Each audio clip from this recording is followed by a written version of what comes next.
With ಪರಶುರಾಮ್ಗೆ ಸ್ವಾಗತವನ್ನು ಕೋರ್ತೀನಿ. NMMS ಪರೀಕ್ಷೆ 2022-23ರಲ್ಲಿ ಎರಡನೇ ಪತ್ರಿಕೆ ಸ್ಯಾಟ್ ವಿಭಾಗದ ವಿಜ್ಞಾನದಲ್ಲಿ ಕೂಡ 35 ಕ್ವಶನ್ಸ್ಗಳು ಬರ್ತವೆ. ಅದಕ್ಕಾಗಿ ನಾವು 8ನೇ ತರಗತಿಯ ಭಾಗ 1 ಮತ್ತು ಭಾಗ 2ರ ವಿಜ್ಞಾನ ಪಠ್ಯಪುಸ್ತಕದ ಕಲಿಕಾಂಶಗಳನ್ನು ಸಂಪೂರ್ಣವಾಗಿ ನಾವು ಅರ್ಥೈಸಿಕೊಳ್ಳಲೇಬೇಕಾಗ್ತದೆ. ಇವತ್ತಿನ ವಿಡಿಯೋದಲ್ಲಿ 13ನೇ ಪಾಠ ಹದಿಹರೆಯಕ್ಕೆ ಪ್ರವೇಶ ಅಂತಕ್ಕಂಥ ಪಾಠದ ಮೊದಲ ಭಾಗದಲ್ಲಿ ಮೋಸ್ಟ್ ಇಂಪಾರ್ಟೆಂಟ್ ಆಗಿರತಕ್ಕಂಥ ಒಂದು 20 ಕ್ವಶನ್ಸ್ಗಳನ್ನು ತಂದಿದ್ದೀನಿ.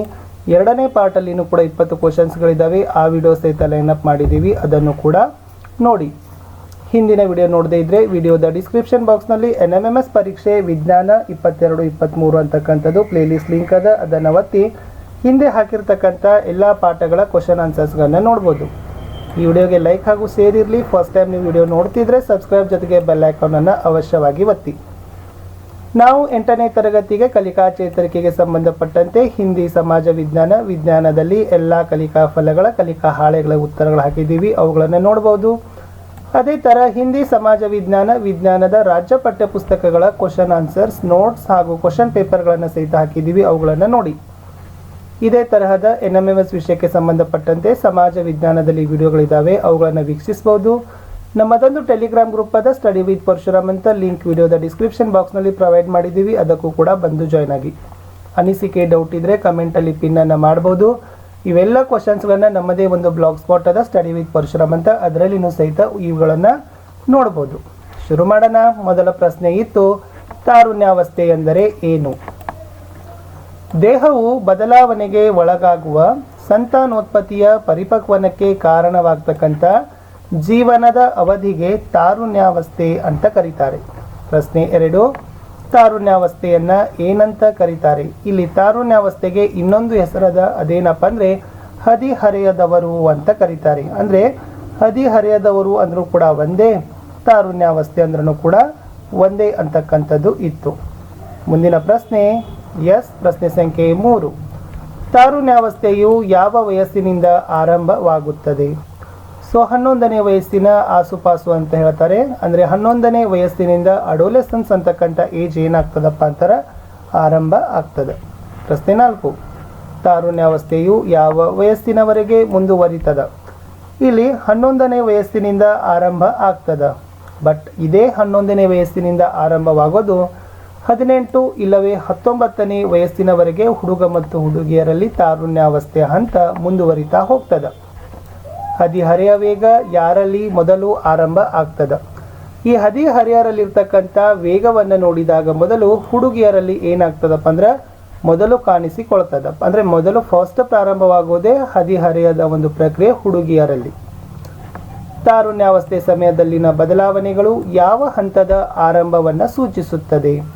ಈ ತಾರುಣ್ಯಾವಸ್ಥೆಯ ಸಮಯದಲ್ಲಿ ಹಂತದಲ್ಲಿ ಕೆಲವೊಂದಿಷ್ಟು ಬದಲಾವಣೆಗಳನ್ನು ಕಾಣ್ತೀವಿ. ಈ ಬದಲಾವಣೆಗಳು ಏನನ್ನು ಸೂಚಿಸ್ತಾವಪ್ಪ ಅಂತಂದ್ರೆ ಪ್ರೌಢಾವಸ್ಥೆಯನ್ನು ಏನು ಮಾಡ್ತಾವ? ಸೂಚನೆಯನ್ನು ಕೊಡ್ತಾವ. ಪ್ರಶ್ನೆ 7, ಪ್ರೌಢಾವಸ್ಥೆಯನ್ನು ಸೂಚಿಸುವ ಪ್ರಮುಖ ಬದಲಾವಣೆ ಯಾವುದು? ಹಾಗಾದ್ರೆ ಈ ಪ್ರೌಢಾವಸ್ಥೆಯ ಬದಲಾವಣೆಯನ್ನು ಸೂಚಿಸಲಿಕ್ಕೆ ಒಂದು ಮುಖ್ಯವಾಗಿರ್ತಕ್ಕಂಥ ಲಕ್ಷಣ ಕಾಣ್ತದ. ಅದೇನಪ್ಪ ಅಂದರೆ ಹುಡುಗ ಮತ್ತು ಹುಡುಗಿಯರು ಸಂತಾನೋತ್ಪತ್ತಿಗೆ ಅರ್ಹರಾಗ್ತಾರೆ.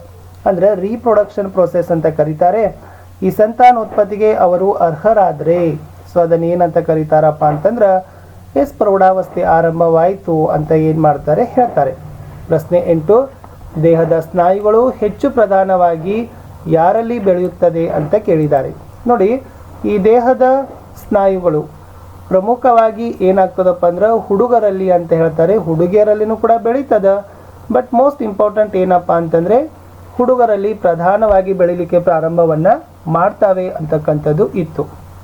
ಪ್ರಶ್ನೆ 9, ಧ್ವನಿ ಪೆಟ್ಟಿಗೆ ಯಾರಲ್ಲಿ ದೊಡ್ಡದಾಗಿ ಬೆಳೀತದ? ಇಲ್ಲಿ ಧ್ವನಿ ಪೆಟ್ಟಿಗೆ ಹುಡುಗರಲ್ಲಿನೂ ಬೆಳೀತದ, ಹುಡುಗಿಯರಲ್ಲಿನೂ ಕೂಡ ಬೆಳೀತದ. ಬಟ್ ಹುಡುಗಿಯರಲ್ಲಿ ಏನಾಗ್ತದಪ್ಪ ಅಂದ್ರೆ ಈ ತಾರುಣ್ಯಾವಸ್ಥೆಯಲ್ಲಿ ಹದಿಹರೆಯದ ವಯಸ್ಸಿನಲ್ಲಿ ಕಿರಿದಾಗಿ ಬೆಳೀತದ ಅಂತ ಹೇಳ್ತಾರೆ. ಬಟ್ ಹುಡುಗರಲ್ಲಿ ಧ್ವನಿ ಪೆಟ್ಟಿಗೆ ದೊಡ್ಡದಾಗಿನೇ ಬೆಳೀತಾ ಹೋಗ್ತದ. ಪ್ರಶ್ನೆ 10, ಹುಡುಗರಲ್ಲಿ ಬೆಳೆಯುವ ಧ್ವನಿ ಪೆಟ್ಟಿಗೆಯನ್ನು ಏನಂತ ಕರೀತಾರೆ?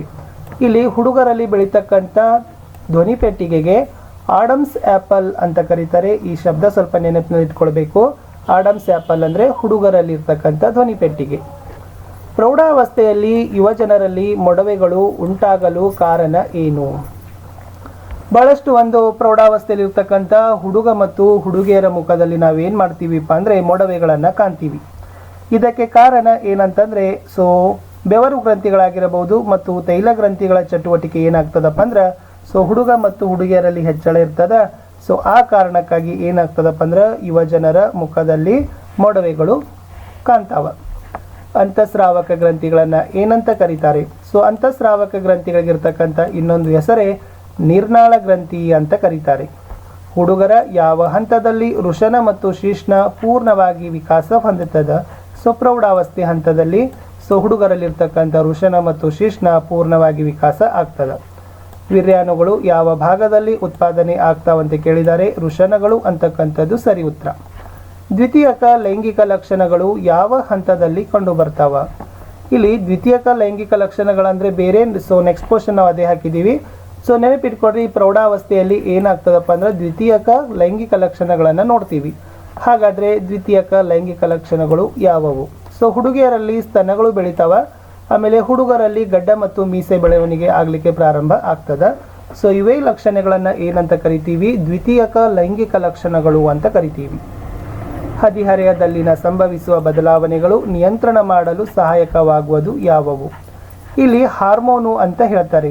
ಅಂದರೆ ಈ ಹದಿಹರೆಯದಲ್ಲಿ ನಡೀತಕ್ಕಂಥ ಅವರ ಜೀವನದಲ್ಲಿ ನಡೀತಕ್ಕಂಥ ಬದಲಾವಣೆಗಳನ್ನು ನಿಯಂತ್ರಣ ಮಾಡ್ತಕ್ಕಂಥ ಕೆಲಸವನ್ನು ಹಾರ್ಮೋನುಗಳು ಮಾಡ್ತಾವ. ಹಾರ್ಮೋನುಗಳು ಎಂತಹ ಪದಾರ್ಥಗಳು? ಹಾರ್ಮೋನುಗಳು ಅಂತಕ್ಕಂಥದ್ದು ರಾಸಾಯನಿಕ ಪದಾರ್ಥಗಳೇ ಆಗಿರ್ತಾವ. ಹಾರ್ಮೋನುಗಳು ಸ್ರವಿಸುವ ಭಾಗ ಯಾವುದು? ಅಂತಸ್ರಾವಕ ಗ್ರಂಥಿವ್ಯೂಹ ಅಂತ ಬರ್ತದೆ. ಈ ಅಂತಸ್ರಾವಕ ಗ್ರಂಥಿವ್ಯೂಹ ಅಂತಕ್ಕಂಥದ್ದು ಏನಪ್ಪಾ ಅಂತಂದ್ರೆ ಹಾರ್ಮೋನುಗಳು ಸ್ರವಿಸ್ತಕ್ಕಂಥ ಒಂದು ಭಾಗ ಅಂತ ಏನು ಮಾಡ್ತಾರೆ ಹೇಳ್ತಾರೆ. ಮುಂದಿನ ಪ್ರಶ್ನೆ ಇತ್ತು. ಕಡೆಯ ಪ್ರಶ್ನೆಗೆ ಹೋಗೋಕ್ಕಿಂತ ಮುಂಚೆ ದಯಮಾಡಿ ವಿಡಿಯೋವನ್ನು ಲೈಕ್ ಮಾಡಿ ಹಾಗೂ ಶೇರ್ ಮಾಡಲು ಮರೆಯದಿರಿ. ಫಸ್ಟ್ ಟೈಮ್ ನೋಡ್ತಿದ್ರೆ ಸಬ್ಸ್ಕ್ರೈಬ್ ಜೊತೆಗೆ ಬೆಲ್ ಐಕಾನನ್ನು ಅವಶ್ಯವಾಗಿ ಒತ್ತಬೇಕು. ನೀವು ನೋಡಿದ ಮೇಲೆ ನಿಮ್ಮ ಗೆಳೆಯರಿಗೂ ಕೂಡ ವಿಡಿಯೋ ಲಿಂಕ್ಗಳನ್ನು ಶೇರ್ಗಳನ್ನು ಮಾಡಬೇಕು. ಯಾಕಂದ್ರೆ ನಮಗೆ ವ್ಯೂಸ್ಗಳು ಬರ್ತಾವೆ, ಅದರಿಂದ ಭಾಳ ಖುಷಿ ಅನ್ನಿಸ್ತದೆ. ಬಟ್ ಮೋಸ್ಟ್ ಇಂಪಾರ್ಟೆಂಟ್ ಏನಪ್ಪ ಅಂತಂದರೆ ಈ ಒಂದು ವಿಡಿಯೋಗಳು ಶೇರ್ಗಳು ಮತ್ತು ಸಬ್ಸ್ಕ್ರಿಪ್ಷನ್ಗಳು ಕಡಿಮೆ ಆಗ್ತಾವೆ. ಅದಕ್ಕಾಗಿ ನಾವು ನಿಮಗೆ ಹೇಳೋದೇನಪ್ಪ ಅಂತಂದರೆ ಶೇರ್ ಮತ್ತು ಸಬ್ಸ್ಕ್ರೈಬ್ಗಳಾಗಲಿ.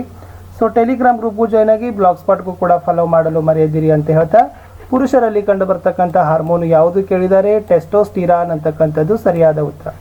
ಇಷ್ಟು 13ನೇ ಪಾಠ ಹದಿಹರೆಯದಲ್ಲಿನ ಪ್ರವೇಶದಲ್ಲಿ 20 ಕ್ವಶನ್ಸ್.